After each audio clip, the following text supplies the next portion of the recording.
Definovanie vlastných typov ošetrení umožní lekárovi okrem prehľadnejšej farebnej evidencie termínov v objednávacom kalendári určiť pre jednotlivé typy ošetrení konkrétne ordinačné hodiny a dĺžku trvania ošetrenia. Obrazovku typov ošetrení zobrazíme zmenu voľbou pravidlá objednávania a následne typy ošetrení. Ak si vlastné ošetrenie nenastavíme, bude sa pracovať len s predvoleným typom ošetrenia, ktorého trvanie, názov, skratku a farbu si môžete prispôsobiť ikonou ceruzky. Poďme sa ale venovať tomu, ako si pridať vlastné typy ošetrení. Spodná tabuľka s vlastnými typmi ošetrení je zatiaľ prázdna. Prvé ošetrenie pridáme kruhovým tlačidlom plus vpravo pod tabuľkou. V zobrazenom dialogovom okne najskôr vyplníme názov ošetrenia, ktorý sa bude zobrazovať aj pacientom pri objednávaní sa cez internet. Ďalej zadáme 2 až 3 písmenovú skratku, ktorá sa nám bude zobrazovať v dennom kalendári pre lepšiu orientáciu. Skratka nie je povinná. Identifikátor ošetrenia je povinný a je potrebný pre prácu objednávacieho systému. Zvoľte slovo s dĺžkou maximálne 8 znakov, ktoré vystihuje ošetrenie. Napríklad pre preventívnu prehliadku to môže byť PREV. Potom zadáme trvanie v minútach. Aby pri prideľovaní termínov objednávacím systémom nevznikali nevyužité časové intervaly, je vhodné voliť trvanie ošetrení tak, aby ich dĺžky boli celočíselným násobkom najkratšieho ošetrenia. Ukážme si to na 2 príkladoch, v ktorých máme 3 rôzne dĺžky ošetrení. V prvom príklade máme ošetrenia s dĺžkami 10, 20 a 30 minút. Najkratšie má 10 minút, ostatné sú násobkom 10. V druhom príklade máme dĺžky ošetrení 15, 30 a 45 minút.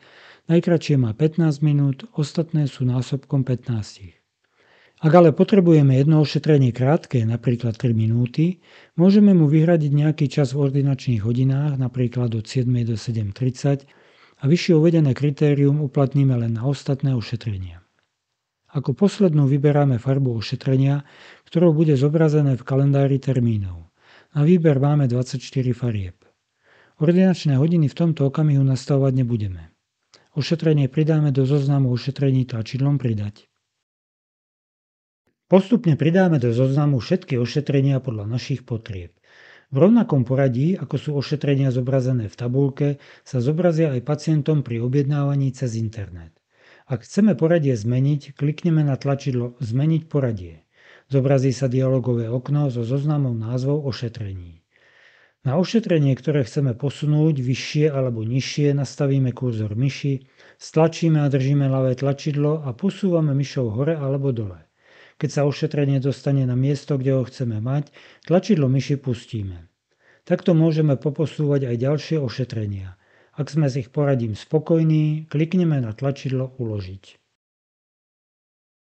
Vráťme sa na stránku ordinačné hodiny a ukážme si, ako nastaviť ordinačné hodiny pre ošetrenia. V tabuľke vpravo vidíme nami práve pridané typy ošetrení.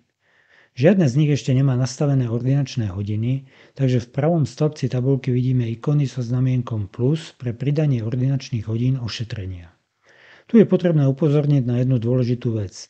Ak ošetreniu nezadáme jeho vlastné ordinačné hodiny, budú preň platiť všeobecné ordinačné hodiny, ktoré sme nastavovali na začiatku tohto videa.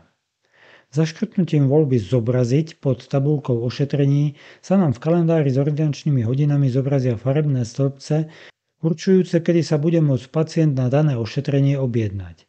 Samozrejme, len ak je interval všeobecných ordinačných hodín vykreslený plnou čiarou. Keďže zatiaľ nemáme nastavené ordinačné hodiny ošetrení, farebné stĺpce všetkých ošetrení vyplňajú všetky intervaly. Keď nastavíme kurzor myši na niektorý stĺpec, zobrazí sa názov ošetrenia a časový interval. Predstavme si, že pre ošetrenie preventívna prehliadka chceme vyhradiť čas v pondelok do 8 hodiny, teda v tomto čase sa nebudú môcť pacienti objednať na žiadne iné ošetrenie. V pondelok klikneme na Pridať interval a vyplníme hodnoty od 6:00 do 8:00. Prečo od 6, keď celoročné ordinačné hodiny sú v pondelok od 7?